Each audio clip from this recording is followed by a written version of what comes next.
Oi, eu sou o filho da nuvem e chegou o dia onde você vai ver um projetinho rodando em Clojure, naquela linguagem cheia dos parênteses, né, que a gente faz muita piada e vê muita piada na internet. Nos últimos vídeos do canal eu tenho falado bastante dessa coisa de migrar de linguagem de programação, como que eu estudo uma nova linguagem, até relatei um pouco da minha experiência migrando de PHP para Clojure. Muita gente nos comentários se interessou por ver alguma coisa de Clojure, então estou fazendo esse vídeo aqui a pedido de vocês.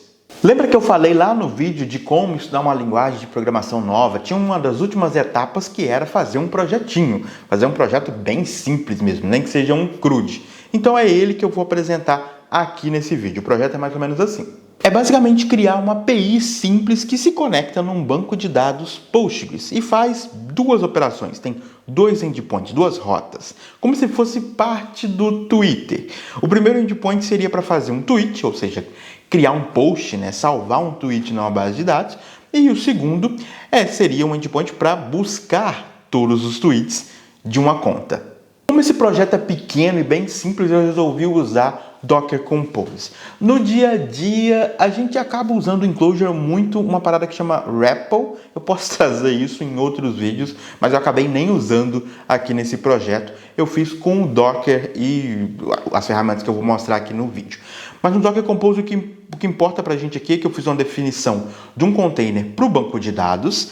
Tem aqui um volume que já diz como que vai ser o banco de dados, ele cria aqui uma tabela de tweets, que é só isso. E tem um outro container, que é o container do app, da aplicação em si, que vai rodar na porta 3000, depende do banco de dados. E o build dessa nossa imagem é feito baseado num Dockerfile, que também está no projeto. Se a gente olhar para o Dockerfile, a gente consegue ver basicamente a receita, os passos necessários para fazer um build e para rodar uma aplicação Clojure. A gente vai ver que é bem parecido com Java. Na verdade, a gente até usa Java para rodar. Basicamente, eu usei uma imagem do Clojure, que tem esse line aqui, que eu já vou falar sobre ele. Eu rodo o line uberjar. Isso faz um build da aplicação, isso faz um jar, cria um jar do Java mesmo, só que é um jar que já tem todas as dependências dentro dele. É como se fosse o conceito do binário do Go, onde a gente não precisa fazer dependências, né, dinâmicas, dependências externas. Aquele arquivo já é meio que um zip que tem tudo necessário para rodar a aplicação. Então eu fiz isso, gerei o build e na hora de rodar esse container, o comando que vai ser executado é o comando Java mesmo, que vai apontar para o jar que eu criei. Essa ferramenta Line que eu falei agora há pouco, o nome dela é Leininger, se eu não me engano. Eu acho que é uma província da Alemanha. Enfim, eu vou chamar de Line aqui. Mas ele é basicamente um NPN. Ele resolve essas coisas de build e de dependências do projeto Clojure. A gente pode ver aqui que no projeto existe um project.clj, um arquivo Clojure mesmo. E aqui a gente já tem uma estrutura bem parecida com a própria NPM. A gente pode definir o nome do projeto, etc. E as dependências. Eu acabei usando algumas dependências aqui. Por exemplo, dependências dessa lib que chama HugeSQL, que é uma lib para fazer conexão com bancos de dados de uma forma bem legal. E outras dependências. Inclusive aqui, ó, uberjar name. Aqui eu coloquei o nome. Como é que vai ser o nome final do meu uberjar, né? Do meu arquivo jar. E lá no Dockerfile eu até usei esse mesmo nome na hora de chamar o comando para rodar o jar. Em Clojure existem basicamente dois tipos de códigos. Existem os literais, que são valores literais, como o true, como o número 3.14, uma string filho da nuvem e por aí vai. E existem as operações, que acabam sendo chamadas de função ou funções. E aí a gente entra no mundo daqueles parênteses que a gente vê e acaba no começo não entendendo nada. Pelo menos eu não entendia nada no começo. Essa coisa dos parênteses acaba sendo uma herança do Clojure, porque Clojure é uma herança de outra linguagem, que é a linguagem Lisp. Assim como o PHP vem da família do C, Clojure vem da família do Lisp. Então elas têm essa semelhança e por isso que a gente usa muito esses parênteses, faz parte da sintaxe da linguagem.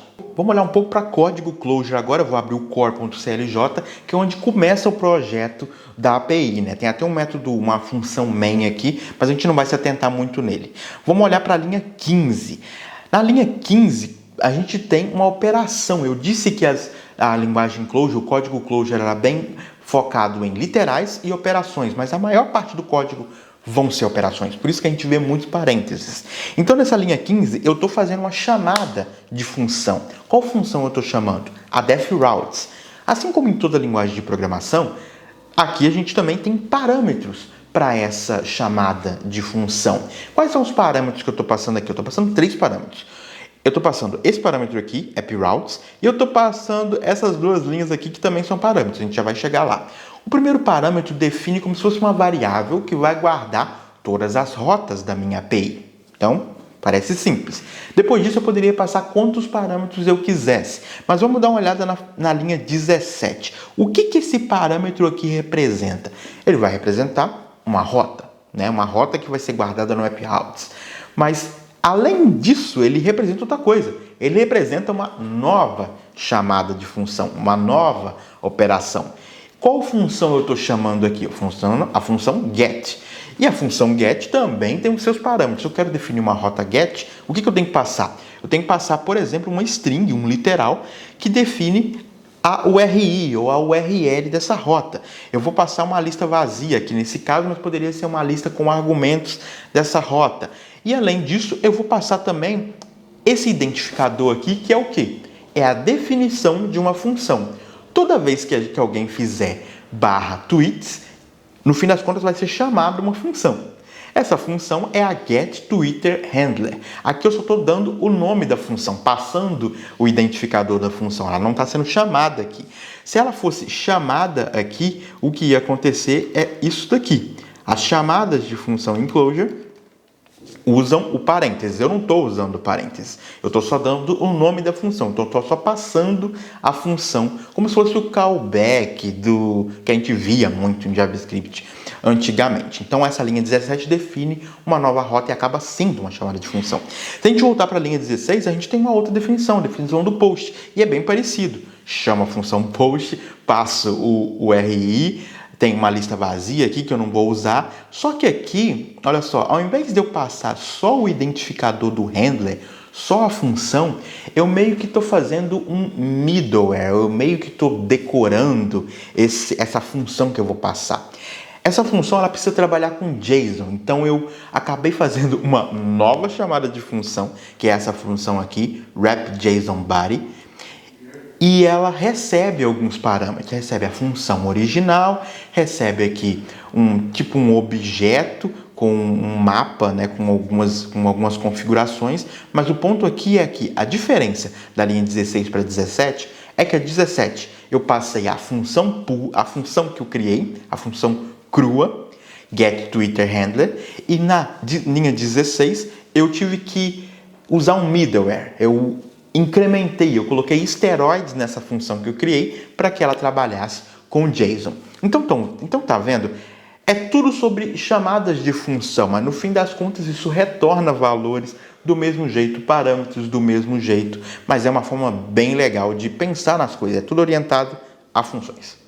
Se no final desse vídeo você quiser continuar vendo vídeos técnicos e talvez até mais profundos e complicados, eu vou deixar aqui na descrição um link para uma playlist com testes que eu fiz para entrevistas de emprego. Tem testes para júnior, para pleno e até mesmo testes para sênior com Go, React, PHP. Bem legal essa playlist, dá uma olhada nela no final do vídeo. Agora que a gente já viu um código simplesinho aqui em Clojure, vamos tentar ver um código um pouquinho mais complexo, que vai ser esse post Twitter Handler aqui, que como eu disse, é a função que eu defini e que vai ser chamada toda vez que alguém fizer um post para o Tweets. Vamos entrar nela aqui, tem aqui essa na linha 13, ela começa na 13 e termina na 26. Para definir uma função, adivinha, eu tenho que fazer uma chamada de função. Qual chamada de função? Qual que é a função que eu uso para isso? A defn. Essa defn ela define uma função pública, mas não vamos entrar nesse detalhe aqui agora. Então eu estou definindo uma função de nome postTwitterHandler e aí eu tenho que passar parâmetros, né, para essa função defn que eu estou chamando. Qual o primeiro parâmetro que eu passo? Uma lista que contém o quê? Os parâmetros da função que eu estou construindo. Para essa minha função postTwitterHandler, eu só preciso de um valor. Então é uma lista de um valor só, que é o REQ, que é a própria requisição HTTP. Depois disso, eu vou passar o corpo da função. O que exatamente vai executar e vai ser retornado dessa função postTwitterHandler. Então eu tenho um corpo que começa aqui e termina aqui embaixo, como vocês estão vendo. E aí talvez a gente entre na função que eu mais gosto e mais, sei lá, explodiu minha cabeça quando eu comecei a programar em Clojure, que é a função let. O let é o mesmo conceito do let em JavaScript, ou seja, eu estou definindo um valor para uma variável, estou definindo valores. Quando eu chamo a função let, eu tenho que passar uma lista de novo, e essa lista ela é feita de pares de valores. O primeiro valor acaba sendo a variável, onde eu vou guardar o valor, e aqui acaba sendo o valor em si, ou seja, eu estou definindo que tweet.json vai ser isso daqui. Mas o que é isso daqui? É uma nova chamada de função. Eu estou pegando no REQ, que é uma requisição, que é um objeto com chave-valor, chave-valor, chave-valor, e eu estou chamando uma função nele que é dois pontos bar. Esse dois pontos bar nada mais representa do que eu acessando a chave body dentro do objeto requisição. Então eu acessei o que tinha dentro do corpo da requisição, isso vai me dar um valor, esse valor vai ser definido dentro, ou vai ser setado dentro da variável tweet.json. Então o let fez esse primeiro mapping, esse primeiro setting, e depois eu vou setar um novo valor, que vai ser o valor saved, provavelmente é um booleano. Aqui em Clojure seria até melhor. Eu posso fazer isso daqui, em Ruby a gente também tem esse costume, né, de usar esse caractere até para dizer que é um booleano, para que é uma pergunta, fica mais legível, mas eu não usei aqui. Mas ele vai guardar, basicamente, se o tweet foi salvo ou não da base de dados.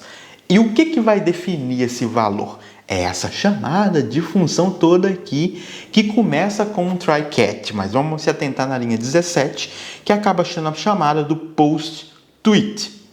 PostTweet também é a função que eu criei, eu já vou chegar lá, e ela recebe o quê? Recebe só o JSON do tweet. Eu estou fazendo besteira aqui. Recebe o tweet JSON, que é o quê? O body da requisição.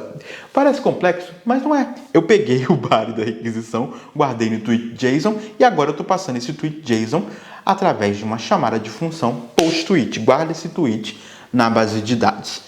Esse PostTweet, ele pode subir uma exceção. E se você sabe de Clojure, se você manja de Clojure, eu quero até que você deixe aqui nos comentários o quão elegante é trabalhar com try-catch ou o quão idiomático é trabalhar com try-catch em Clojure. Eu particularmente não gosto. Eu olho para esse código e try-catch para mim é muito da orientação a objetos. É muito estranho para mim ver isso num código Clojure, mas eu tenho visto e é o jeito que eu lidei aqui com a exceção. Mas eu quero que você deixe nos comentários se você sabe se isso é uma má prática ou não. Eu já tentei procurar discussões sobre isso e não encontrei. Mas eu tenho um try-catch, vai funcionar do mesmo jeito. Função catch para pegar a exceção. Aí eu tenho uma função do aqui, que é basicamente para você fazer vários passos uns seguidos do outro. E aí eu logo e retorno false. Por quê?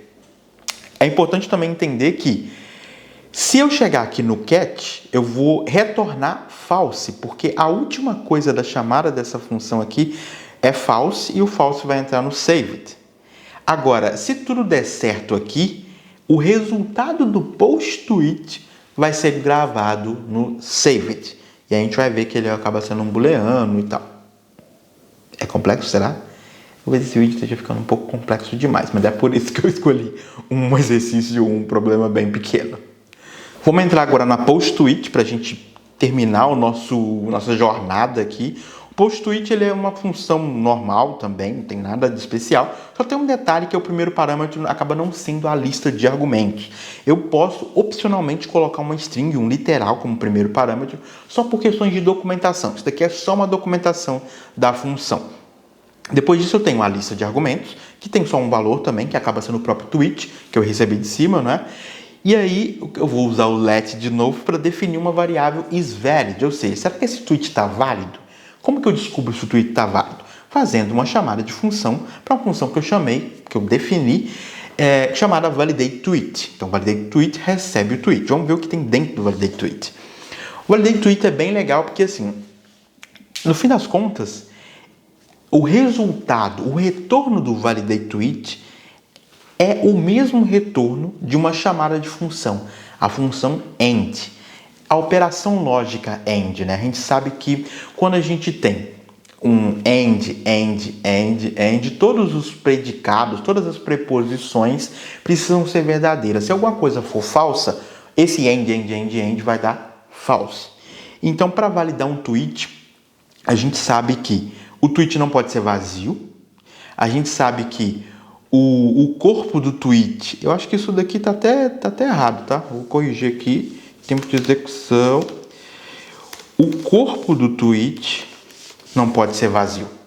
Se eu usar só tweet, eu estou vendo se o objeto, né, se o JSON inteiro é vazio, o que é válido também. Mas nesse caso, o que eu queria mesmo era ver se o corpo, se a mensagem do tweet está vazio. Melhor, se não está vazio.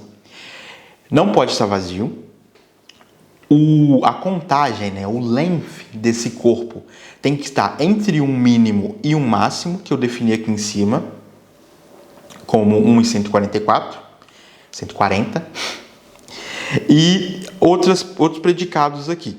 O username do tweet precisa começar com uma arroba. E o count também, o length desse username, tem que ter mais de um caractere, mais de 2 caracteres, na verdade, que é o arroba e alguma coisa, né? Então, isso tudo eu vou validar, se isso é verdade, se isso é verdade, se isso é true, se isso é true. Se tudo isso for true, o validateTweet vai retornar true. E aí, voltando lá para o nosso nível acima, que eu acho que eu até errei aqui, deixa eu ver, postTweet, isso mesmo, voltando aqui para o validateTweet, isso vai ser gravado, baseado no nosso let, no isValid, e aí quando isso for true, eu vou chamar uma função SQL que salva o meu tweet na base de dados. Como esse validateTweet era bem isolado, né, e ele é bem simples, querendo ou não, eu recebo um objeto tweet e eu valido essas preposições aqui lógicas, né? Se tem corpo, qual o tamanho do corpo e etc. Eu resolvi fazer alguns testes unitários até para aprender um pouquinho sobre testes unitários em Clojure. Então, se eu vier aqui em teste, validation, eu tenho alguns cenários de teste bem simples, ó, chamada de função defTest, e aí eu tenho alguns test cases aqui, que é o tweet deveria ser válido e como que ele é válido. Se eu chamar o validateTweet passando esse objeto aqui, esse mapa aqui, onde o corpo é this is my first tweet, onde username é filho da nuvem. Isso daqui deveria ser true. Se não for true, vai falhar. Tanto que eu tenho aqui os casos de falha também. Se eu passar um corpo vazio, falha. Se eu passar um username vazio, falha. Então, é bem... No fim das contas, com algum tempo, dá para ler Clojure de forma melhor, mas mesmo para mim que estou há uns 6 meses programando, e também não é todo dia que eu programo, porque às vezes eu mudo para Go, ainda tem código que eu olho e é difícil, tem que parar e pensar como que esse código, o que esse código faz, na verdade. Mas algumas coisas vão ficando mais straightforward mesmo. Você bate o olho e já entende o que está acontecendo. A indentação do Clojure também foi uma coisa que demorou para eu aceitar, porque em todas as outras linguagens de programação, você começa no mesmo nível que você termina. Tipo, esse parêntese aqui é sobre esse defTest. Então, em linguagens do C, né, que a gente tem lá as chaves, isso deveria terminar aqui, mas em Clojure não. Em Clojure, no final, a gente sempre vê todas os parênteses fechando assim. Então, isso foi uma coisa que me fez um pouquinho de confusão também no começo. Bom, vamos rodar o projeto aqui. Como eu disse, eu usei o Docker Compose, então eu vou subir a API. Se eu fizer aqui, já tem aqui no Postman já as rotas guardadas. Se eu fizer um get, não vai retornar nada, mas eu tenho um post aqui que já recebe um novo tweet e um username, que é o filho da nuvem. Se eu mandar isso, ele retorna dentro de um created Eu acho que eu nem mostrei isso lá no core JSON, mas aqui dentro do post Twitter handler, qual que é a última linha dessa função post Twitter handler? É o objeto que diz qual é o status code, que diz qual é o body, ou seja, acaba sendo a própria definição do HTTP que vai aparecer aqui. Então, se eu coloquei 201 aqui, é porque aqui eu fiz um 201 se o objeto está salvo, senão eu fiz 400. Agora, se eu voltar aqui no get e fizer um get, obviamente o tweet está lá. Então, funciona nossa API. Se eu não me engano, eu até fiz aqui um container. Deixa eu ver, acho que é Unitests.